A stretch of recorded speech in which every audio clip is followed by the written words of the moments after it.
제가 교회를 사역을 하다 보면은 주변에서 저한테 좀 이상하게도 좀 부탁을 좀 많이 합니다. 어떤 부탁을 많이 받냐면, 목사님 좋은 자매 있으면 소개해 주세요. 목사님 좋은 형제 있으면 소개해 주세요. 사진을 저한테 또 이렇게 딸의 사진을 또 보내주시기도 하고. 그래서 이거 원래 한 쌍을 제가 또 교회 밖에서 했어요. 그래서 어느 목사님 아드님하고 또 이제 베트남에서 온 자매하고 이렇게 해서 이제 10월 11일 날 또 결혼을 하게 됐습니다. 그리고 저보고 주례를 해달라는데 절대로 저는 교회 밖에는 안 한다고, 그래서 저는 기도로만 해줄 테니까 존경받는 좋은 교수님이든지 원로 목사님을 초대해서 주례를 서게 하고 또 축복 기도도 하고 그렇게 하라고 말씀드렸어요. 근데 여러분, 주변에서 제가 어떻게 되는지 저한테 와서 부탁을 많이 하는데, 한 분이 저랑 상담하면서 이런 말씀을 하는 겁니다. 목사님 참 우리 때 딸은 너무너무 정말 착한 딸입니다. 신실하고요, 이쁘기도 하고요, 자기 혼자 열심히 일을 해가지고 얼마나 참 그동안 돈도 잘 모으고 집안도 대단히 유복한 집안입니다. 열심히 믿음 생활도 열심히 잘합니다 하더니 저한테 이제 부탁하는 거, 목사님 신실한 형제, 믿음이 좋고 신실한 형제, 그 형제를 좀 있으면 소개 좀 해주세요 라고 부탁하는 거예요. 그렇습니까? 그러면 내가 조금 더 알아야 되니까, 나이가 몇 살입니까? 내 나이가 몇 살입니다. 그렇군요. 키는 어떻게? 그렇군요. 사진도 보여줘서 정말 미인입니다. 필라테스를 또 해가지고요, 저 몸매도 너무나도 참 보니까 또 미인이에요. 그런데 그래서 교회는 어떻게? 교회는 열심히 잘 섬겨서. 그러세요?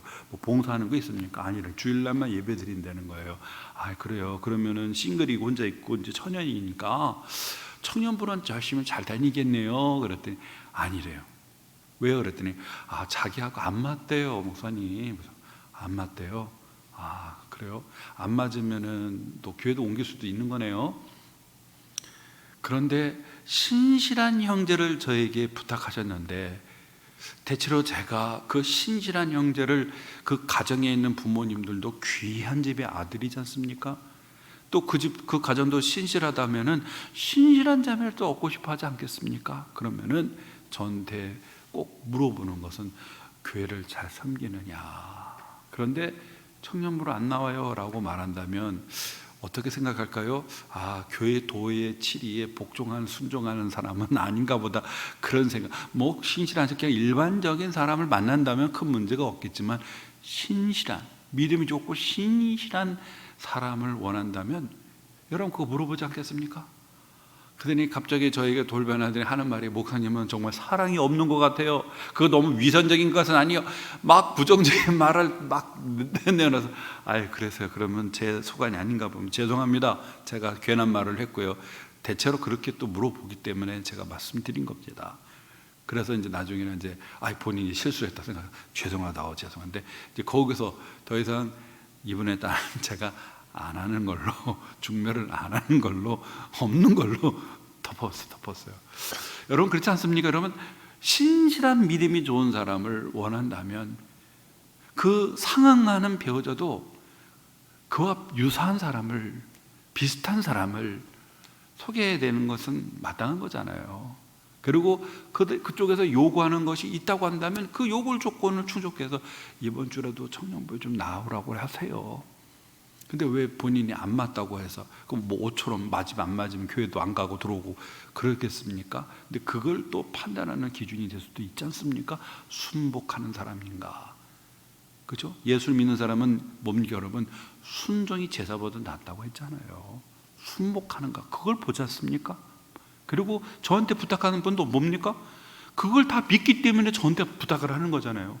그분들이 요구 조건에 맞아야죠. 상응해야죠. 상응하지 않는데 그냥 끼워 맞추기로, 나이가 좀 됐다고 해서 막 끼워 맞추기식으로 한다면은 여러분 그거는 누가 저를 신뢰하고 맡길 수가 있겠느냐는 거죠. 여러분 오늘 본문에 사도 요한은요, 우리가 지난 시간에 함께 살펴보았지만 하나님은 빛이다 라는 말씀을 우리가 지난 시간에 살펴봤습니다. 그런데 좀 우리가 내밀하게 들여다보면은 갑자기 문단이, 갑자기 주제가 바뀐 것 같아요. 1절에서 4절까지는 여러분 어떻습니까? 여러분 이 생명의 말씀에 대한 이야기를 하면 들었고 보았고 자세히 보았고 내가 만졌다 하려고, 그 안에 생명이 있고 그 생명은 이 세상이 창조되기 이전부터 계시다가 나타났고 그것을 내가 너희들에게 보고 전하여서 너희들도 어떻게 해요? 하나님과 사귐이 있겠다라고 말합니다. 그리고 그 사귐은 어떠죠? 여러분 기록의 목적인 기쁨을 충만케 한다라고 말해서, 그러다가 갑자기 뭡니까? 하나님은 빛이다. 여러분 1절에서 4절에서 주인공이 누굽니까? 예수 그리스도죠. 예수 그리스도를 얘기하다가 갑자기 주제가 딱 바뀌어가지고 하나님은 빛이다. 갑자기 여러분 주제가 확 전환이 되는 것 같아요. 분위기가 싹 달라지는 것 같아요. 그렇죠? 근데 그렇지가 않습니다. 지금 사도 요한이 이 편지를 쓴 것은 뭡니까 여러분? 지금 침체되는 성도들의 믿음을, 침체된 성도들의 기쁨을 회복시켜 주고자 하며 있는 거잖아요. 여러분 요한일서 5장 13절에 사도 요한이 뭐라고 말했죠? 너희가 예수님이 하나님의 아들이심을 네가 믿는다면 뭡니까? 너희들이 믿는 너희에게 뭐가 있어요? 영생이 있다. 그 영생이 있음을 내가 알게 함에 있다. 이렇게 얘기했어요. 하나님의 아들을 믿는 너희가 영생이 있음을 너희로 하여금 알게 하기 위해서 이 편지를 썼다라고 말하고 있어요. 근데 여러분이 어떻습니까? 이들이 이런 구원에 대한 확신을 잃어버리는 그 순간 영적인 깊은 침체 가운데 빠졌죠. 그런데 이거를 좀 회복시키려고, 이런 침체에 빠져있는 이들의 신앙을 회복시켜 주려고 여러분 이 사도 요한이 편지를 썼어요. 얼마나 급하면 편지의 형식이 완전히 파괴됐잖아요. 그렇죠? 편지를 보낼 때 보면은 보내는 사람과 받는 사람과 문안 인사는 항상 어느 편지, 여러분 편지일 때 보내는 사람과 받는 사람 이름 써야 안 써요. 저도 우체국에 여러 번 가서 편지를 붙일 때 보면 항상 뭡니까? 여기가 우편 번호까지 씁니다. 그렇죠? 우편 번호를 써가지고 주소도 정확하게 쓰라고 말을 하죠. 그러면 엉뚱한 곳으로 가는 경우들이 많잖아요. 근데 편지 보내는 사람과 받는 사람, 그러니까 인편으로만 도착할 수 있지 보내는 받는 사람의 이름이 없이 바로 본론으로 들어가는 이유가 과연 무엇일까요? 그만큼 긴박하다는 겁니다. 이 교회가 긴박한데 영적인 침체, 기쁨을 상실해. 그래서 어떻든 빠른 시간에 이들의 기쁨을 회복시켜야 되겠다는 그런 사명감에 사도 요한이 이 편지를 보낸 것이 아니냐는 사실이죠. 여러분 결정적으로 뭡니까? 여러분 침체된 이들의 신앙을 끌어올리고 기쁨을 회복시키고 너희들의 영생이 있음을 알게 하기 위하면 뭐에게 있어요? 여러분 사귐을 회복하는 거죠. 코이노니아, 교제. 우리 한글 성경 사귐이지만 코이노니아, 교제, 교통. 제가 전에도 말씀드린 이 사귐에는 공유된 게 있다. 신의 성품에 참여한다 라고 말하죠. 바로 하나님의 생명이, 여러분 그 하나님과 사귀면 우리가 하나님의 생명을 갖는 거고, 그리고 우리가 하나님과 같은 비전을 갖고 하나님과 교제하고 교통하고, 이게 여러분 사귐 아닙니까? 그 사귐 속에 기쁨이 충만한데 갑자기 하나님만 빛이 나라고 말했어요. 그런데 여러분 새로운 주제로 전하는 것은 아니에요. 왜 그러냐면은 여기 보시면은 여러분 6절과 7절을 보시면은 이렇게 말해요. 만일 우리가 하나님과 사귐이 있다 하고, 그리고 7절에 보십시오. 7절에 또 보면은 우리도 빛 가운데서 행하면 우리가 서로 사귐이 있고, 여러분 3절에서 말하는 사귐이 6절과 7절에도 사귐을 말해요. 그러니까 여러분 지금 사도 요한은 이 편지를 쓰고 있는 그 의도와 방향을 놓치고 있는 건 아닙니다. 사도 요한은 지금 여러분 일맥상통하게 지금 쓰고 있는 겁니다. 편지를 쓰고 있는 거예요. 지금 이들이 여러분 기쁨을 잃었잖아요. 전에도 말씀드렸지만 이 교회는 문제가 생겼잖아요. 어떤 문제가 생겼어요? 같이 함께 예수를 믿고 같이 함께 은혜를 읽고 그들이 정말 환난과 핍박 속에서도 같이 모여서 무릎 꿇고 기도하며 격려하며 위로하며 함께 동고동락했던 그런 형제가 갑자기 이상한 얘기를 막 꺼내면서 교회를 떠나버렸잖아요. 예수님은 육신으로 오신 분이 아니야. 예수님은 그리스도가 아니야. 그러면서 교회를 떠나가 버렸잖아요. 그리고 자기들만이 어떻습니까? 자기들만이 하나님과 온전한 교통을 하고 있다고. 그렇게 이해하고 다니는 거예요. 그러다 보면은 여러분 어떻습니까? 남아있는 성도들이 과연 우리가 바른 신앙을 하고 있는 건가? 우리가 바른 진리를 우리가 붙들고 있는 것인가? 이런 생각을 할 수가 있단 말이에요. 왜냐하면 자기들끼리 우리는 바른 진, 이렇게 여러분 이단에 가는 사람들을 보면은 항상 끼리끼리 모여요. 이단을 하는 사람들 보면. 전에도 보면은 제가 교회에서 보니까 이렇게 자기들끼리 그룹을 지어가지고 뭔가 자신들은 뭔가 다른 지체들하고 다른 것처럼 자기들끼리 서로 책을 읽고 공유하고 자기들만이 특별히 특별한 뭔가 진리를 갖고 있는 것처럼 그렇게 교회 안에서 분리주의처럼 행동하는 지체들이 있었어요. 위화감을 조성하는 거, 위화감. 네? 우리는 하나님의 백성이고 자녀고 구원받고 거듭난 성도고, 근데 쟤네들은 하나님의 백성이 아니야. 거듭난 그리스도인들이 아니야.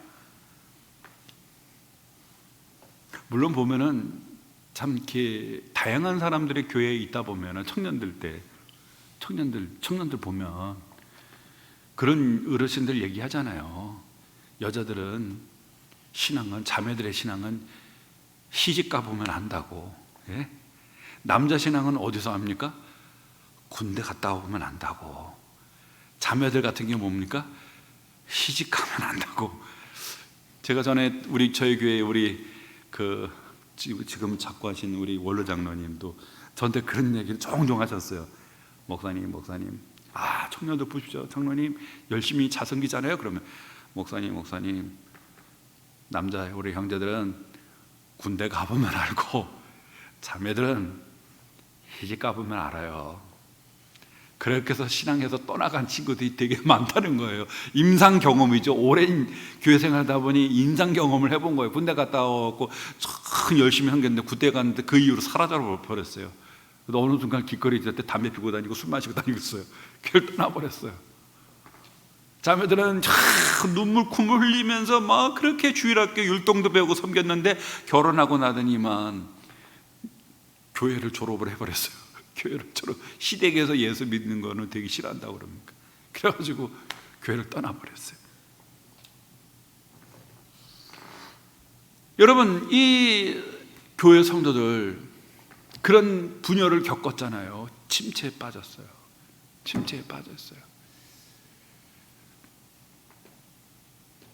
이런 성도들을 세워줘야 하는데 중요한 건 뭡니까? 이 신앙의 회복은 뭐에 있냐면 사귐이에요. 코이노니아입니다. 교제를 회복하는 거. 누구랑요? 하나님과의 교제를 회복하는 거예요. 여러분, 우리 주님이 왜 십자가에서 피 흘려 죽으셨습니까? 주님이 그 말씀 하셨잖아요. 인자가 온 것은 섬김을 받으려 함이 아니라 도리어 섬기려 하고 자기 목숨을 많은 사람에게 대속물로 주려 함이니라 라고 말했죠. 예수님이 이 세상에 오신 것은 섬김을 받으려고 대접받으려고 오신 것이 아니라 많은 사람들을 뭡니까? 죄로부터 구원해서 죄로부터 건지는 것이 목적이에요? 아니잖아요. 에베소서 2장에서도 여러분 고린도후서 5, 6장에서도 사도 바울이 뭐라고 말합니까? 하나님과 화목하게 하는 거예요. 하나님과 화목하게 하는 거예요. 예. 하나님과 여러분 우리가 죄인이었을 때 하나님의 진노 아래에 있고 우리는 이미 어떻습니까? 사형을 기다려야 될 자들이었잖아요. 그런데 주님이 대속물이 되셔서 우리를 죄로부터 사망 권세에서 더 구원하시고 우리를 어떻게요?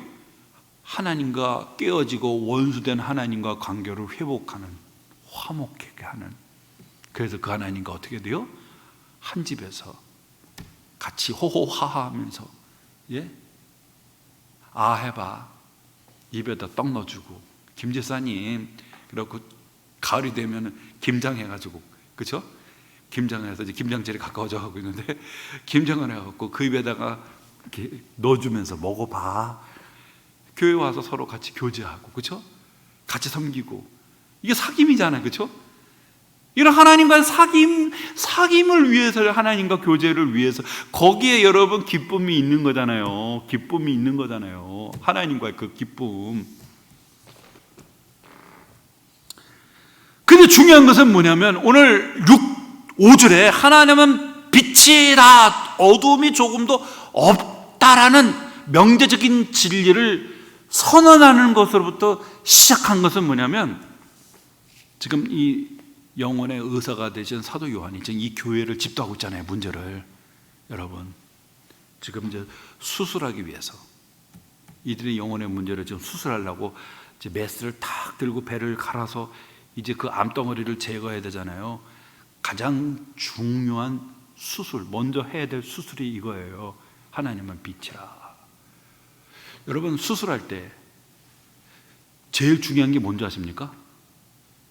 수술할 때요, 의사들 가운데 가장 권위 있는 의사는 마취과 의사입니다. 마취과 의사. 마취과 의사가 여러분 제대로 마취를 해줘야 수술이 들어가요.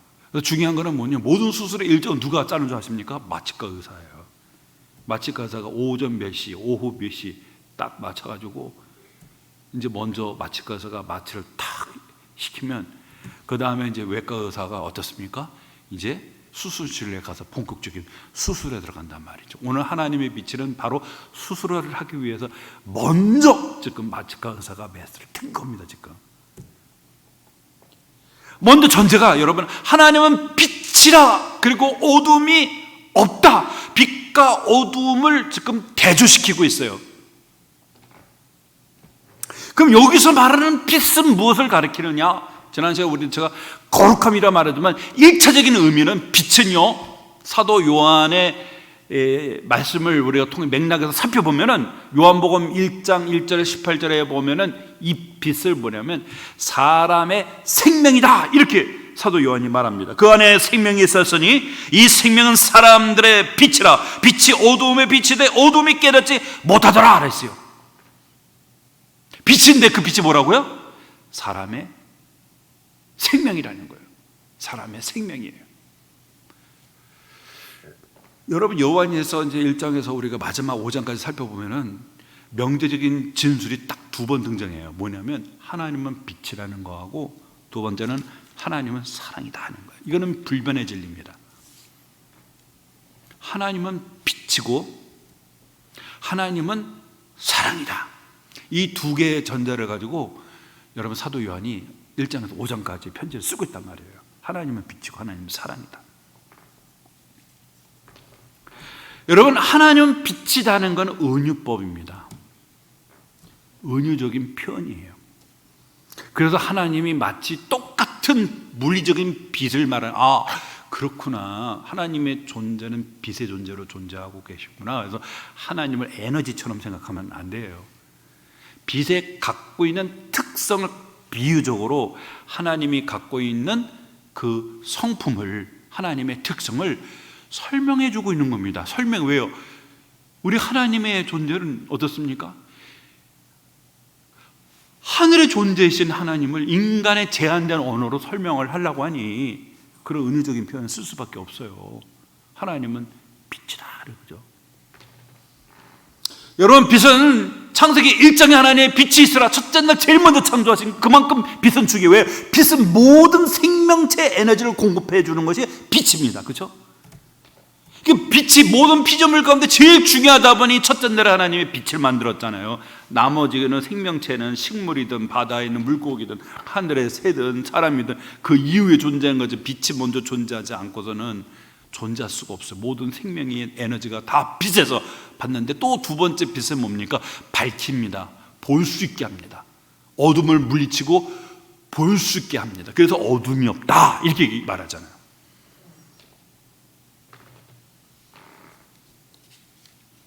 이 빛이라고 하는 이 특성은 또 다른 말로는 거룩하다, 순결하다 이렇게 얘기도 합니다. 거룩하고 순결하다. 거룩하고 순결하다.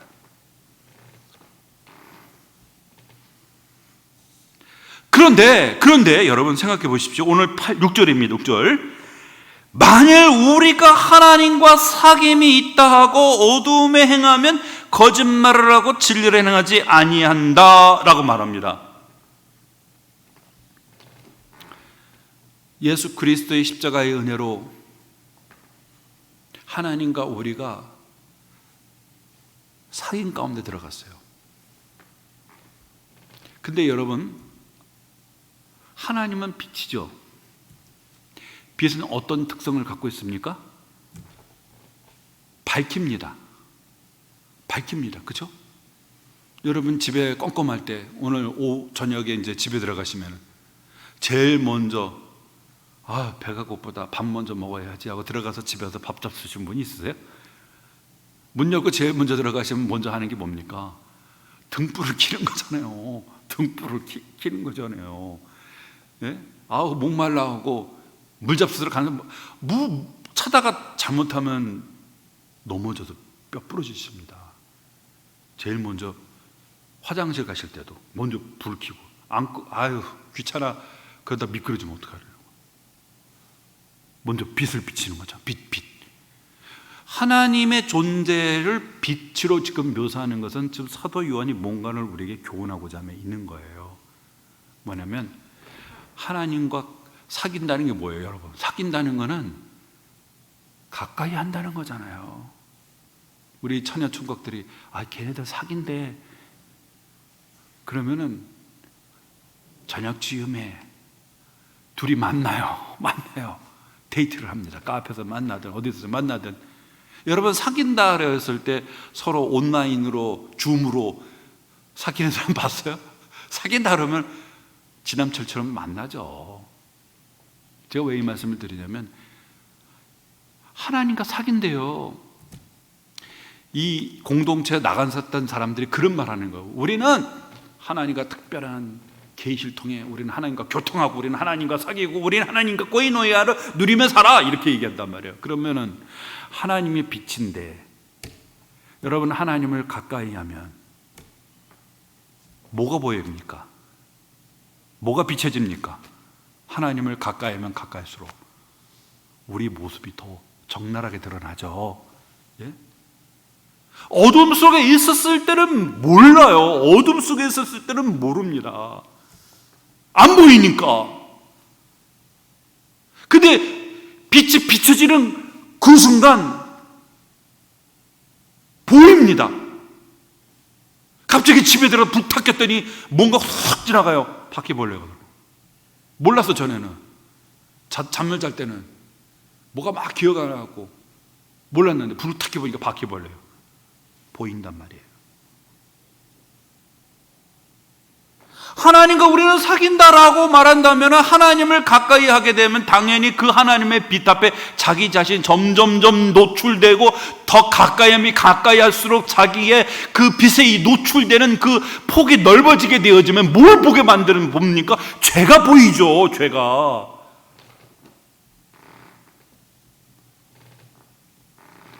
그런 여기서 보시죠. 어둠에 행한다. 여기서 행한다라는 단어는 여러분 군대 용어로 썼어요. 군인들이 보조를 맞춰 탁탁탁탁탁탁탁 걷는 거예요. 만약에 빛을 따라 행한다면 그 빛의 속성을 따라서 보조를 맞춰서 걸어갈 텐데, 빛의 보조를 맞추는 게 아니라 어둠의 보조를 맞추며 걸어가고 있어요. 그럼 이 사람이 사귀는 사람입니까? 누구랑 사귀고 있는 거예요? 어둠하고 사귀고 있는 거지.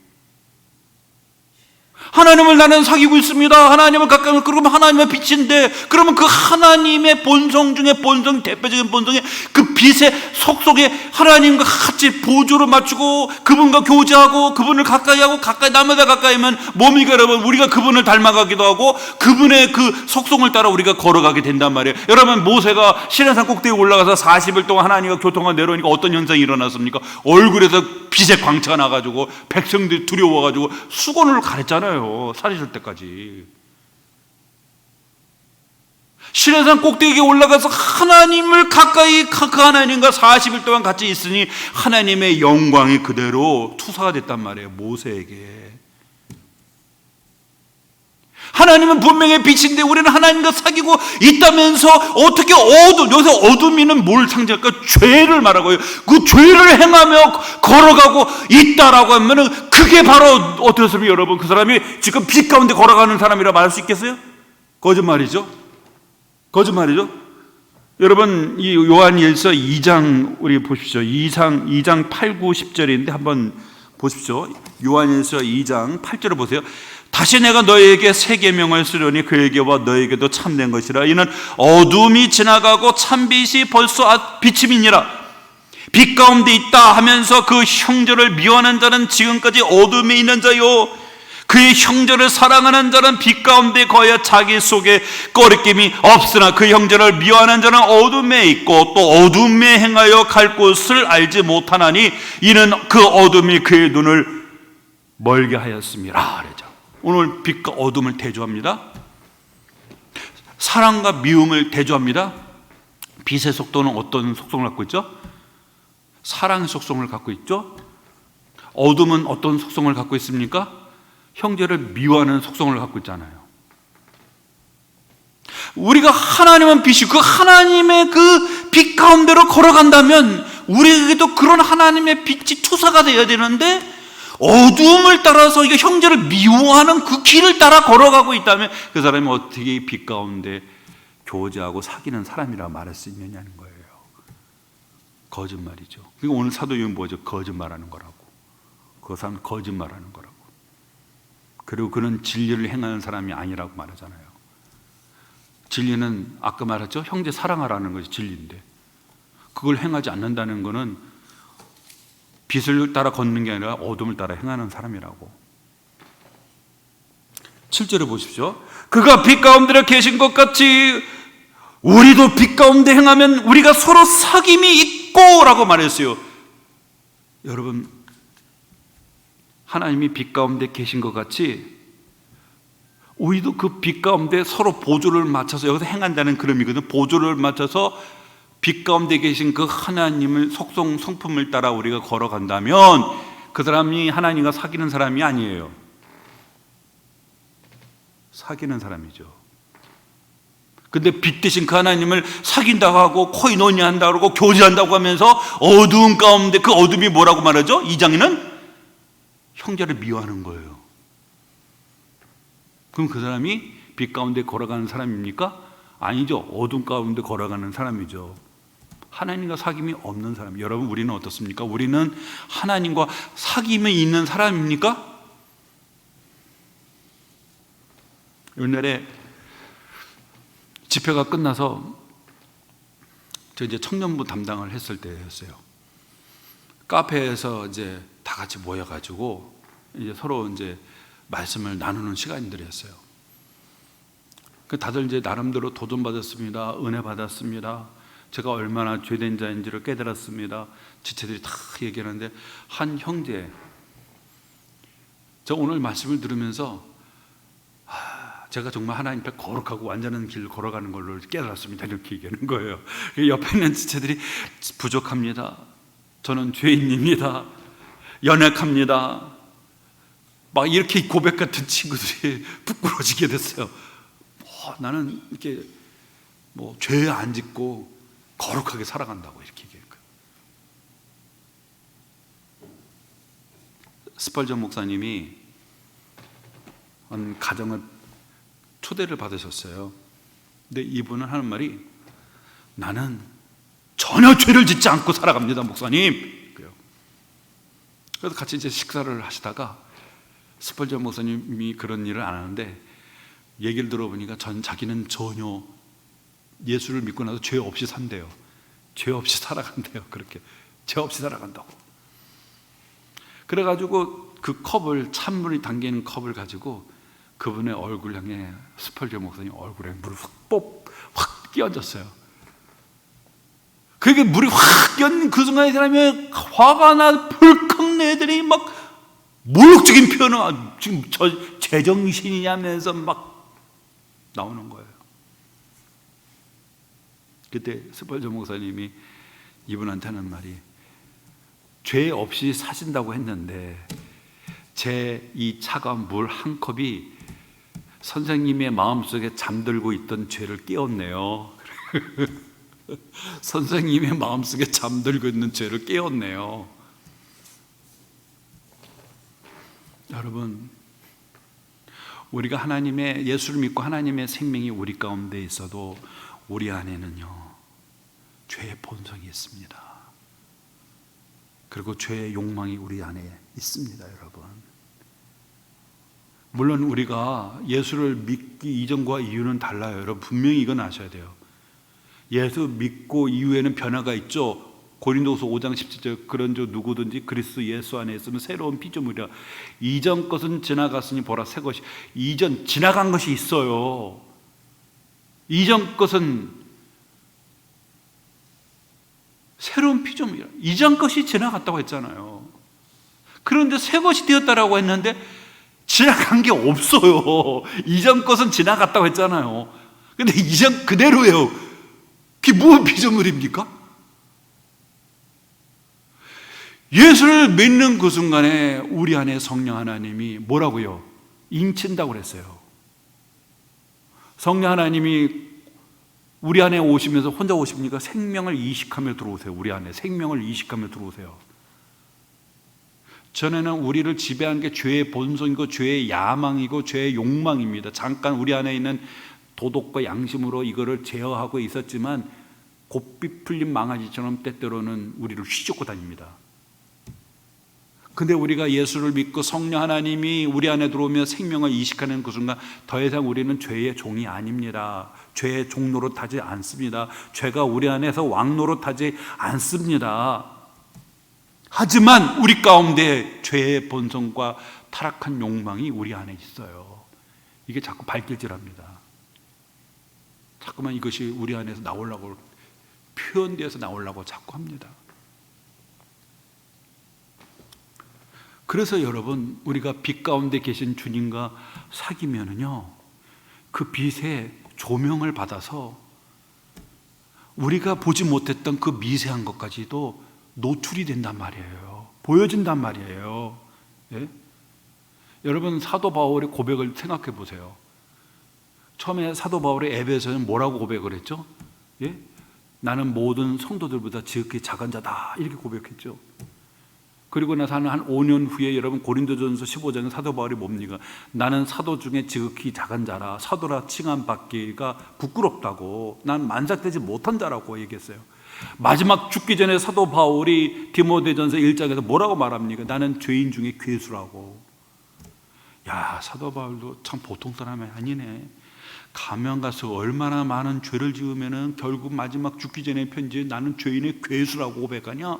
물론 이제 괴수라는 표현은 이제 번역이고 원문에 보면은 죄인 가운데 으뜸이다 이런 표현을 쓴 거죠. 근데 그는 이제 괴수다 이렇게 이제 번역을 그렇게 해서 상당히 이제 극적인 느낌을 주는데 그게 아닙니다. 바울은 주님과 교제하고 주님과 함께 그 길을 걷어가다 보니 주님 안으로 한 걸음 한 걸음, 바울이 그런 말 했잖아요. 겉사람은 후패하나 내 속사람은 날마다 새로워진다고. 내 육체는 시간이 지나면 노화에 의해서 시력도 떨어지고 청력도 떨어지고 피부도 떨어지고 무릎도 아프고, 여러분 내 몸은 가면 갈수록 노화의 과정을 겪지만 바울은 내 속사람, 내 안의 속사람은 뭡니까? 날마다 새로워진다라고 말하잖아요. 바울은 끊임없이 뭡니까? 표대를 향해서 나는 달려간다고 빌립보서에서 분명히 말했잖아요. 뒤에 간 것은 연연하지 않고 나의 앞에 있는 그 표대, 그 예수 그리스도에 대한 소망을 붙들고 그 표대를 향해서 사도 달려간다고 했던 사람이잖아요. 날마다 주님을 가까이면 가까이수록, 주님께로 가면 갈수록 자기 안에 있는 죄가 더 명확하게, 전에는 보지 못했던 죄가 더 명확하게 비춰지게 되어진다는 사실이죠.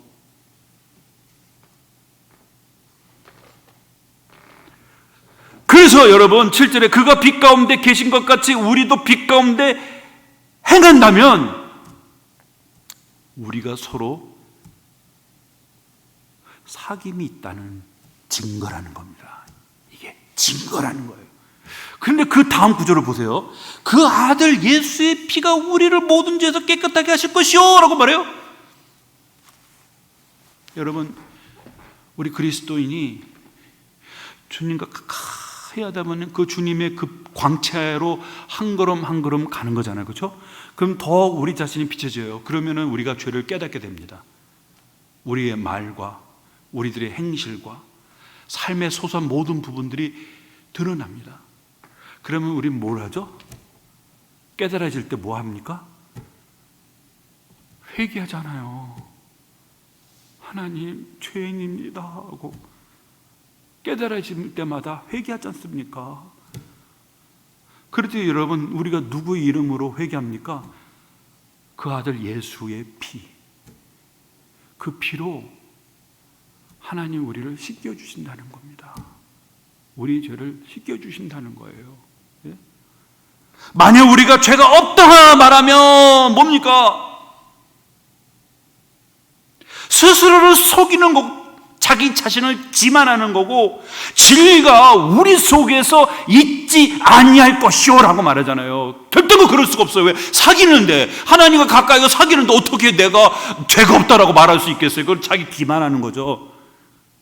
그래서 여러분 신앙생활 하다가 아유 뭐 죄, 그렇죠, 뭐 사람이라는 게 완벽할 수가 없어요. 실수도 하고 그렇습니다. 네네, 아유 어저께 내가 좀 이렇게 좀 참아야 되는데, 아유 그냥 그 성격 그냥 한번 그냥 우리 집사람한테 그냥 한번 소리 질렀습니다.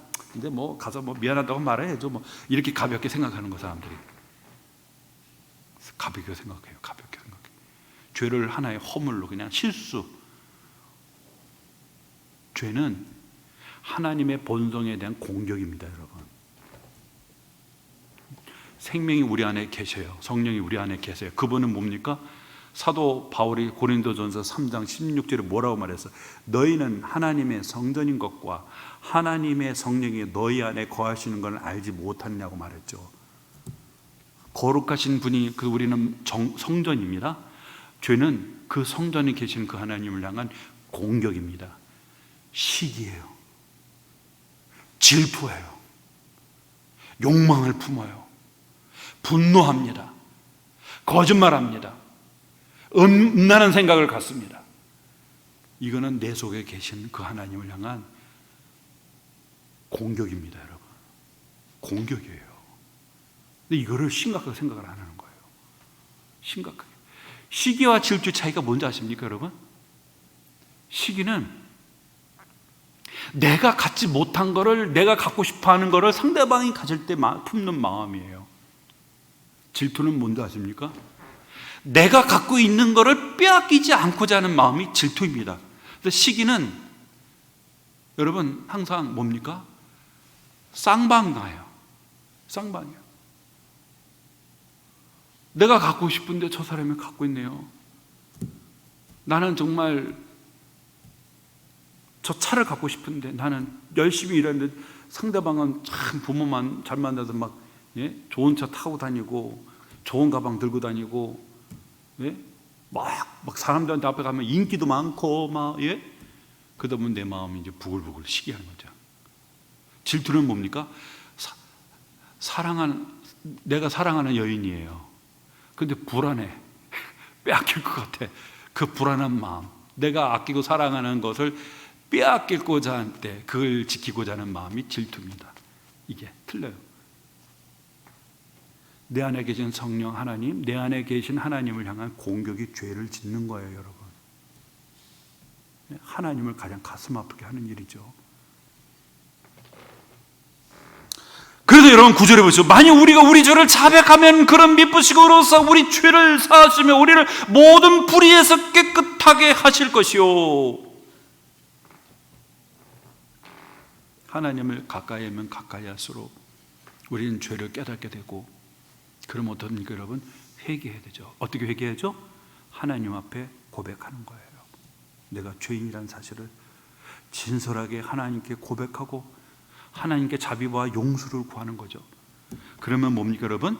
우리 하나님이 우리 죄를 사하고 우리를 모든 불의에서 깨끗하게 하시는데, 여러분 보시면은 그는 어떤 하나님이요? 미쁘시고 의로우신 분이다. 이렇게 미쁘다는 건 신실하다는 거예요. 신실한 것은 뭡니까? 약속한 바를 반드시 이룬다는 게 신실하잖아요. 하나님 앞에 죄를 회개하면 용서해 주신다는 약속. 의로사라는 거 뭡니까? 내가 갔는데 너 잘 만났다. 그래가지고 이전에 했던 죄까지 다 엎어가지고 벌을 주는 게 아니라 의롭다는 건 뭐냐? 예수님이 이미 저와 여러분을 위해서 십자가에 피 흘려 죽으셨어요. 죄값을 다 치우셨단 말이에요. 우리 하나님 의로우신 하나님이시거든요. 반드시 죄는 하나님이 그 법을 따라서 치하시는 거지 하나님의 공이에요. 그런데 예수님이 이미 치렀어요. 어때요? 그러면 죄 문제 해결됐잖아요. 그 의로우신 하나님은 어떻습니까? 용서해야죠. 그분은 미쁘시고 의로우신 분입니다. 그러니까 어떻게 돼요? 하나님을 가까이 하는, 하나님과 사귐을 갖는 사람은 죄를 깨닫게 될 수밖에 없어요. 그리고 우리는 그걸 하나님 앞에 고백합니다. 그래서 하나님 앞에 우리가 자백하면 하나님은 미쁘시고 의로우사 우리를 모든 불의에서 깨끗하게 씻어주신다는 것. 이게 바로 누구예요? 빛 가운데로 행하는 사람의 모습입니다. 근데 이런 모습이 없어. 나는 전혀 죄를 안 짓고 살아간대요? 그럼 정말 사귐이 있는 겁니까? 빛 앞에 서 있는 거예요? 혹시나 빛보다 멀리 있는 거 아닙니까? 어둠 속에 있는 거 아니에요? 못 보는 거죠, 자기를. 여러분, 빛 가운데 계신 주님과 함께 동행하는 저와 여러분 되기를 주의 이름으로 축원합니다. 기도하겠습니다. 하나님 아버지 감사합니다. 오늘도